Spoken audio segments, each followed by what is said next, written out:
দেখছেন বিস club biscuit presents প্রবাস কণ্ঠ প্রাইম নিউজ। মালয়েশিয়াতে বাংলাদেশি উদ্যোক্তারা যৌথভাবে স্থানীয়দের সাথে অংশীদারিত্বের ভিত্তিতে বিনিয়োগ করে নতুন কর্মসংস্থান ও মুনাফা অর্জনে দৃষ্টান্ত তৈরি করছে বলে মন্তব্য করেছেন বান্টিং জেলা পুলিশ সুপার আকমারিনজাল বিন রাডজি। আসন্ন কোরবানি উপলক্ষে প্রায় 700 গরু নিয়ে সবচেয়ে বড় খামার উদ্বোধন উপলক্ষে দেশটির ঐতিহ্যবাহী সংস্কৃতি তায়েব রেঞ্জ কোরবান কার্নিভালে অংশগ্রহণ করে এসপি এই মন্তব্য করেছেন। মালয়েশিয়ায় কোনো গরুর হাট বসে না, সরাসরি সরকারি অনুমোদন ছাড়া যত্রতত্র গরু কোরবানি দণ্ডনীয় অপরাধ। খামারে পশু কোরবানি করে মাংস বাড়িতে পৌঁছে দেওয়া হয়। অর্গানিকভাবে পালিত সরকারি সার্টিফাইড তায়েব রেঞ্জ খামারের গরু মহিষ কোরবানি দেওয়ার জন্য স্থানীয় মালয়েশিয়ান ও প্রবাসীদের আহ্বান জানিয়েছেন স্থানীয় এই পুলিশ সুপার। এ সময় কোরবান কার্নিভালে স্থানীয় সংসদ সদস্য দাতুক বোরহান বিন আমান শাহর উপস্থিতিতে আলোচনা সভা, নাচ গান, বাংলাদেশি ও মালয় খাবার পরিবেশন সহ বিভিন্ন স্টল ও শিশুদের বিনোদনের আয়োজন করা হয়। পরিষ্কার পরিচ্ছন্নতা ও সুনামের সাথে ব্যবসা করার জন্য 2025 সালে বাংলাদেশি মালিক মাসুদুর রহমান ও মালয়েশিয়ান স্ত্রী লুইজি চিয়াং দম্পতির এই খামারটি অর্জন করে সরকারের সম্মানীয় মাদানী পদক ও পশু সম্পদ মন্ত্রণালয় থেকে পুরস্কারও পেয়েছে। মালয়েশিয়ায় থাকেন, আন্তর্জাতিক কর্মপরিবেশে স্মার্ট ও সফল ক্যারিয়ার করতে প্রস্তুত, তবে আপনাকে খুঁজছে প্রাণ Malaysia.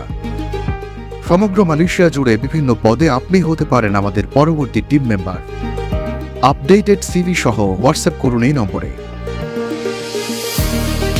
The first event compared to Hari Raya Aidilfitri, but in here in Banting, especially in Selangor, we are focused on Aidilfitri. But now the culture will bring it up here. So after this, we hope most of the people here come and join the event in this place, especially in this Tayyip Run place. So please support. And then all for the Bangladesh in your country, because they come from Bangladesh, the Western come from Bangladesh. Thank you very much. Come. এবারে প্রথম আমাদের নিজস্ব খামারে তাই ব্রাঞ্চে যে নিজস্ব খামারে কোরবানির মেলা আয়োজন করছে। আজকের থেকে আমাদের কোরবানি মেলা চলবে। আমাদের আজকের থেকে যারা গরু কিনবেন আমাদের এখানে কোরবানি করার সুব্যবস্থা আছে। প্রথম দিন, দ্বিতীয় দিন, তৃতীয় দিন পর্যন্ত সুব্যবস্থা আছে।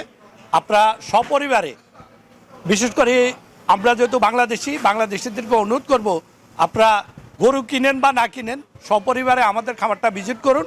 এবং এখানে আপনি ঈদের দিন এবং ঈদের পরের দিন 2 দিন খাওয়ার সুব্যবস্থা আছে। যারা আসবে কেউ ইনশাল্লাহ খালি হাতে যাবে না, তবারক নিয়ে যাবে। আসসালামু আলাইকুম। আমি আসলে এই তায়েব রেঞ্জের সাথে কোরবানি করতেছি এবছর 4th টাইম। এর আগে 3 বছর করছি। এদের চুজ করার প্রথম কারণ হচ্ছে এরা খুব অর্গানিক উপায়ে গরু পালে এবং কোনো ধরনের এক্সট্রা মেডিসিন স্টেরয়েড এই টাইপের কিছু ইউজ করে না, যে কারণে তাদের গরুটা নিরাপদ। মালয়েশিয়া বাংলাদেশের দ্বিতীয় বৃহত্তম শ্রমবাজার এবং রেমিটেন্স আয়ের উৎস। দেশটিতে 1.5 মিলিয়ন প্রবাসীর অবস্থান হলেও বর্তমান পরিস্থিতিতে কলিং ভিসার ইস্যুতে ঝুলে আছে কর্মী নিয়োগ। কলিং চালু হলে আরও লক্ষ লক্ষ বাংলাদেশের কর্মসংস্থানের সম্ভাবনা রয়েছে। কিন্তু বাংলাদেশিরা শুধু শ্রম বিক্রি করার পরিবর্তে উদ্যোক্তা হয়ে বিভিন্ন শিল্প প্রতিষ্ঠান ও কৃষি উৎপাদনে বিনিয়োগ করেও কোটি কোটি টাকার রেমিটেন্স দেশে প্রেরণ করে অর্থনীতির গুরুত্বপূর্ণ ভূমিকা পালন করছেন। প্রবাস কণ্ঠ নিউজ ডেস্ক।